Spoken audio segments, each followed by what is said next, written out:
Thank you, Ishar, for sharing your story and insight. It's really inspiring. I now have the honor and privilege of introducing Vincent Weafer, Senior Vice President and General Manager for McAfee Labs, part of Intel Security. And he's going to talk about the cybersecurity threat landscape. He leads a large research team that keeps an eye on all the threats out there. And the data insight that they produce is very meaningful. So welcome, Vincent Weafer. So I'm not going to give you a lot of statistics and mapping. What I want to talk a little bit about, why is the security landscape so confusing and dynamic? What is it about it that makes it so different from every other marketplace and what it looks like? What are the underlying issues? Why does every couple of years there's yet another magic pill that comes along that adds layers of support beyond what we have? So that's what we're going to talk about in today's talk. Next slide. So there's no doubt about it. Everyone agrees that not only are we seeing a tsunami of new threats coming along, but within that, there is a greater and greater percentage of those which are highly targeted against individual organizations. A couple of years ago, you were looking across, and most of what you saw were very generic attacks going against broad organizations or industries, whether it's financial services, individuals. Increasingly today, that is being customized and brought down to the individual corporate level, to the point of where the attackers not just know who you are, or what you are, what is of value to you, and who's willing to pay for that. Now, what's happened in that time that's changed us? Well, a lot of the same technologies we talk about from a defender's point of view are being used by the attackers. Machine learning, data analytics, data aggregation, a lot of these same concepts and technologies are the same ones being used by many of the attackers and people come behind it. I'll talk about how they've evolved over the last couple of years. So one dynamic that is constantly changing, but is absolutely exploding right now, is the attack surface. So this is a very simple concept which says if everybody is using the same version of Windows, version 6, version 7, version 8, then that defines what people are going after, the attack surface. How well it's built, how well protected it is, how open it is, what type of information is on it. But over the last couple of years, we've massively expanded that attack surface because we put in much more devices. And you can argue religiously, depending on whether Apple is better than Android in various systems, but again, more of these devices are coming out there. And one of the things I'll talk about later on is, in terms of opportunities and challenges, the Internet of Things completely changes the fundamental dynamics behind what we're talking about as compared to the PC computing space. So what drives cyber attacks? So one of them is the very obvious, which is it's the marketplace. At the end of the day, somebody is attacking you, stealing from you, breaking into you because you have something of value to them. Now, that value could be, if it's a hacktivism, it could be embarrassment. I'm looking for attention. If it's a criminal, I'm looking for assets that I can steal, I can sell in the marketplace. If it's a competitor, I'm looking for your business plans and information. But at the end of the day, it's the marketplace. Who's willing to pay? How much are they willing to pay? To what degree are they willing to pay? So last week we just talked about zero-day exploits. And what we see is that as the zero-day exploits are used, you can see them fundamentally being passed along that marketplace where the highly sophisticated government actors will use them the first time as 0 days. You'll get see high-end criminal enterprise use them for the next couple of short while, and then eventually they go into the broad market. So from hundreds of thousands of dollars value all the way down to pennies on the dollar. So the same dynamic you see there, but the marketplace, what are people willing to spend on? The actors, and I'll talk a little bit more about this in a second, but the actors have changed over the years. Not necessarily we've a whole new set of actors, but their capabilities have changed. You've got obviously a lot of in the 80s, if you go back there, a lot of what we saw were the malware writers' information coming from Eastern Europe. Now why? Because you had a lot of well-trained engineers and scientists who had no jobs. The communist era had just ended. They were all out of work. There was no government jobs. Many of them went in and said, I can actually get involved in crime. It pays my bills. It pays very handsomely. And there's very little risk in doing that. That drove a lot of what we saw in the 90s. Today, we see very, very organized criminal gangs. For some mafia-type organizations, it literally is people trafficking, drug running, cybercrime. They're just divisions of their enterprise. So again, who's doing it? What we see now is the state-sponsored increasingly coming in. Now, what does state-sponsored mean? It means that governments are getting involved in training people in terms of the militarized capabilities of malware. That could still be espionage, stealing secrets. It could be offensive capabilities. What happens when military folks leave the military? They go into private enterprise. They bring those skills from the government organizations into private enterprise. Depending on which country and which region you're talking about, that could be for defenders or it could be for attackers. It really depends. And there's a huge marketplace for that. The state of defense, again, what type of tools and systems? They constantly evolve. And again, there's no magic bullet in security because the attacks evolve, the type of platforms you're looking at evolving, the nature of the threat evolves, which means certain technologies are really effective for periods of time or in certain conditions. But in case you kind of think it's all about the next thing, there are some very, very basic things which will come into it. What tools are you using? What operating systems? How secure is it? Do you keep patch management up? Do you have compliancy? Do you have monitoring? At the end of the day, some of the really basic things really come up over and over again, and the people who don't do them tend to get attacked more and tend to have greater breaches than those who do. That doesn't mean you can't completely protect yourself, but in general it means that a lot of people you do see on newspapers are ones which generally have not followed some of the more fundamental parts of security. And that's not saying there's not very, very advanced target attacks as well. Next slide.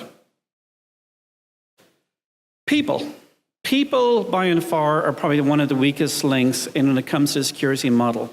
So again, the notion of the password, 123456, the most common password used around the world today. The fact that we set up the systems, we purchase them, we leave them in default mode. And again, it's very, very hard to defend against that. Not impossible. There's an increasing amount of work going into user behavioral monitoring, proximity censoring. Is the person I taught should be behind that keyboard actually the person there? Have they properly attested that system? How do I know that? How do I trust it? So even there's actually security solutions looking at the people side of it in terms of their behaviors, their reputation, what it is seen across multiple different devices and bringing it together. Now, this is from the Verizon 2015 breach report. And point-of-sale terminals, of course, that come in. Now, why were point-of-sale terminals, Target, others being there? Well, there's a couple of reasons for that. One is that the attackers discovered that they were relatively easy to break into. They also discovered that if they stay memory resident, that most of the security applied to those devices didn't actually see a lot of events coming on. But more importantly, the type of data that goes across those systems is becoming increasingly sophisticated. So as retailers are going beyond simply, is it a credit card and what the number is, to, I don't know if you go into many of them and you can give your phone number and they can tie in your name, your address. You've got communities of information. You don't have to have your credit card. You can actually give other information. They'll tie it back to your payment plans. That collective knowledge is increasingly of value. So being able to go in after that. As a vector to the rest of the organization, it's also a very attractive target. Now, I don't expect to see point-of-sale terminals be on this list next year. It'll be a different threat vector, a different area, but for 2014, that was a big part of it. Cybercrime, cyber espionage are two sides of the same coin. Espionage means I'm stealing things of value. Crime means I'm stealing them and I'm converting them into cash directly. So it's a little bit of the same thing. So again, very variety, lots of different actors involved in these areas. When we look at the evolution, it's nice to say it started with regulation. Now, the truth is there was always been state actors involved in very early stages. There's always been different groups coming in and out. Their capability has increased or not. But the sheer capabilities of organized crime to bring a lot of these sophisticated tools, hell, their services are better than many commercial services. If you go out and say, I want to find a zero-day exploit, and I want a full service, and I want SLAs, and I want to have a certain competitive price, that exists in the marketplace, better than some of the other commercial tools you'll find available today. So there has been a remarkable sophistication of not just the tools and knowledge of the attackers, but hacking as a service is a very common term now, where they will put on everything from the tool, the website, the information, the personas that you need to do, all of that is available at a price, and a very, very competitive price, and that the prices go up and down depending on market conditions of what's of value. As I mentioned, state-sponsored is increasingly coming in. And if you go on to the next slide, or just click the next link, you will see that even for the normal espionage, the state-affiliated actors is increasingly become a greater share of that. Now, we say state-affiliated because, again, it's very, very hard to prove. And there's a lot of evidence that say, well, it was this group or that group. Many, many groups will use third-party criminal gangs to do their activities, so they're affiliated, they're working together. But you can often find the lineage between different attacks in terms of who's doing it, where did it originally come from. So, for example, with the Sony attack and some of the attacks against many of the South Korean banks over the last couple of years, how do we know there was a linkage? Well, there was many, many clues. In fact, there was the sharing of the code when they were compiled, when it was updated. There's a lot of intelligence gathering that goes in behind a lot of these assertions. But again, that influence, that sharing of knowledge, that collaboration that goes on between different governments who have a similar political or ideology motivation to share that capability and that knowledge among themselves means collectively the capability rises in the market. And that's what creates the opportunities from, again, the tools, the systems, the capabilities in terms of what we're looking at. So this is just one way of looking at the marketplace. It says everything is connected. So if you hear about malware, you hear about botnets, you hear about compromised websites, actually all of these things are connected in the sense that they all feed upon each other. So if I'm a malware writer, I'm doing it, I'm weaponizing something because I want to get it out there. Now, how do I deliver it? I probably deliver it off a website. So the website, I need to have an exploit to get on the website in the first place. Well, I'm going to use some tools. I want to find victims. Well, I'm going to use a spammer. I'm going to use spamming techniques. I'm going to get it out to lots of people. I'm going to get it, and then I'm going to link them to that web page. Now, in the past, that was a worm. Think of NIMDA, Code Red. A lot of these very prevalent. I need to find 1 million victims, 10 million victims very quickly. I'm going to use one effective tool to get out there. In today's world, you don't do that. You say, I only need to find an individual victim, but my net is so vast, I can customize that net to every individual case. So I may only expose my website if you're coming from a certain country, a certain company, a certain IP address range, a certain area. And as I mentioned earlier, because I'm also doing a lot of data analytics on join the dots, I can start tying things together. You live in a certain area. Your phone number is a certain thing. I can now coordinate my attack so I can actually send out an email saying, by the way, this is the bank. We have a security need. We have to do something. And then you get a magical phone number, a phone call from that bank saying, hey, by the way, this is us. Just to let you know, we just sent you an email. It's legitimate. Because all they're doing, and that's coming over VoIP. So VoIP is the technology enabler. But all they're doing is tying those two things together to say, you live in a certain area. You may or may not go to that bank, but it's likely you do. And here's your phone number. So I just tie these things together. So again, the more I can tie together and data aggregate, the more I can extract value from an attacker's point of view. Everything is of value. When we talk to customers about security strategy, it starts with the sentence, what is the most valuable thing you're trying to protect? What is that thing? If you're a medical company, it's going to be patient records. If you're a research company, it's going to be your intellectual property, your patents. It's different for everybody. If you're a software technology company, it's the software. You want to protect it. You want to take care of it. Everything is out there and has value. The value changes. It's a marketplace. It follows the same rules of marketplace. When the world economy went down, the prices went down. People weren't paying enough for it. There is a whole extraction system in terms of how to extract value in terms of mules and other things, so that if I can steal your credit card and buy airline tickets, how do I extract the cash?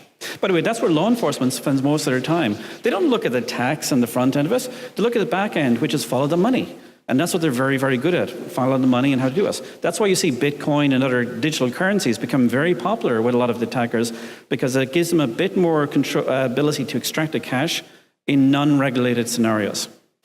So I'm going to close up and look at 3 trends that are going to make a difference. The first one says security and privacy come together. So the obvious example, of course, is if you look at Edward Snowden, what happened in terms of disclosure, it's opened up a huge debate around what we're doing in terms of securing systems, what information is accessed, what it means, and then what does it mean for individual privacy. So too does every commercial FUPAR where someone overcollects information, your location. Right now, there's a lot of discussions around how much personal information is really contained on cell phones and cloud services as all of this information is being aggregated and being collected.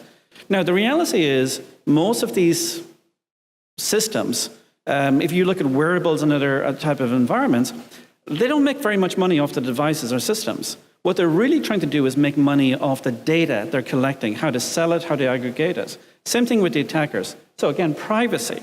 We're seeing government regulations coming in multiple countries. We're seeing people get more concerned about it. So obviously there's technology solutions. There's coming in biometrics has become very popular. The real sense cameras, which can identify you. You've got biometrics coming in wearables and other things. All of them are trying to help address this area and look at it. But all of them are trying to also help protect the information. Cloud-based information. Where is it located? How is it stored? How is it protected? That is a huge issue that we're only starting to rip apart at the moment on a global scale.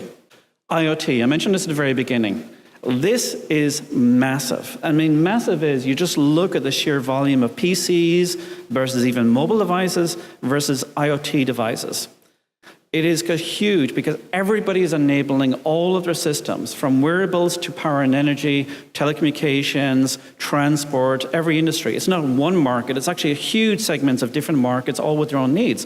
What is in common is the connectivity they're adding to it, the cloud services that they're adding to it. Now, here's the opportunity, here's the challenge. What we've seen over and over and over again is that the people involved in building these solutions are unlike the people from the computing space who've got 10 years of learning secure code development. They have no idea what secure code is. They have no idea what best practices are. That's not their background. They're trying to evolve and prototype and get things out there really quickly. We saw that in the websites back in the early 2000s. Everybody was trying to evolve very rapidly in websites. So it was the dot-com boom, everyone's getting out there. And lo and behold, half those websites had huge vulnerabilities that are being exploited today. That same model is coming into the IoT space. So everybody's kind of looking around, how do you look at it? How do you secure it? How do you update it? How do you protect it? But again, because it's such a diverse industry, you're kind of having to do very different things depending on which end of the scale you're looking at. This is just a very simple example of the type of things and types of data you're looking at in terms of the number of these services which turn out to be compromised. They have no encryption. They don't do proper handshaking between data. They're sending data in clear text across devices. They're allowing someone else to authenticate to their devices. Now again, some of these are related to physical characteristics of some of the smaller end devices that just don't have the capabilities of the more bigger security protocols. A lot of these are down to the fact nobody knows. And if you think of the early development of this industry, like the internet-enabled coffee machine, well, what could possibly happen with that area? And the answer is, who cares? There's been some proof of concepts. Does it really change the world? No, it doesn't. But now we're getting into, we've got full security systems for our homes being enabled over web apps. We've now got our environmental conditions all being set up. We're now transferring information about where we are. We've got watches which tell us about our health, our monitoring, our information. All of that is all going out there, and again, most of it has been unsecured. So in the notion of what is concern going to be, privacy concerns, security concerns, aggregation of devices, the notion of being able to say, I know that you have left your garage door unlocked and you're located in the following address in the following city, and I can get one of my mules to go there and pick up and do something there, is not that far-fetched from the reality of what the capabilities are. So again, IoT is one of those areas everybody's looking at a huge opportunity, challenge, and paradox at the same time. And this is the last slide, which kind of looks at, it's not just a Windows world. If you look, even up to 2 days ago, the Venom vulnerability, which related to hypervisors, it's shared by many hypervisors. Not all of them are vulnerable to this exploit. But basically, in the old days, hypervisors used to have a floppy drive, so you can actually get things in there. That capability still remains in there. There's buffer overflow, the ability to actually attack it, and allow yourself to get access. Now, there's a lot of caveats around this particular attack in terms of you need to have full service access, you need to have local access, all the things that say, at the end of the day, this may not be the greatest thing in the world, because at that point, you've already got so much local access, you could probably do a lot of things. But the notion that attackers are going beyond Windows into non-PC devices, Most of the wearables and other devices are coming on versions of Linux and Android-based systems. And they're not one single system, it's a multitude. We're like the old industry, it's all fragmented, it's all been done, different levels of capabilities and services. So as we're looking at these, we're saying these are actually some of the ones that have the biggest single impact across many, many industries and take longer to patch than many of the PC vulnerabilities we see today that actually has a very oiled machine behind how we respond, how we see it, how we update, and compliance behind it. So again, yet another way of saying this marketplace is a very, very dynamic. If an opportunity does not exist today, it will in 5 years' time because the technology will have evolved, the attackers will have evolved, their techniques will have evolved. And that means that unlike many industries where you see a number of very big companies dominating the space, prices drop down, you see it very maturing, it reinvents itself every 3 to 4 years. Some of the better companies will evolve and achieve and learn and become fast followers, reinvent their own areas. Some will go out of business very quickly, but along come a whole cache of newcomers. And right now, threat intelligence is one of those areas which is evolving in terms of you protect, but you also have to detect. In fact, many of the last conversation was talking about that detection. What happens when a breach does occur? Now what you do. And then finally there's correct, which is at the end of the day, I still have to stop this from occurring. I need to protect and patch the systems and update it and prevent it occurring again.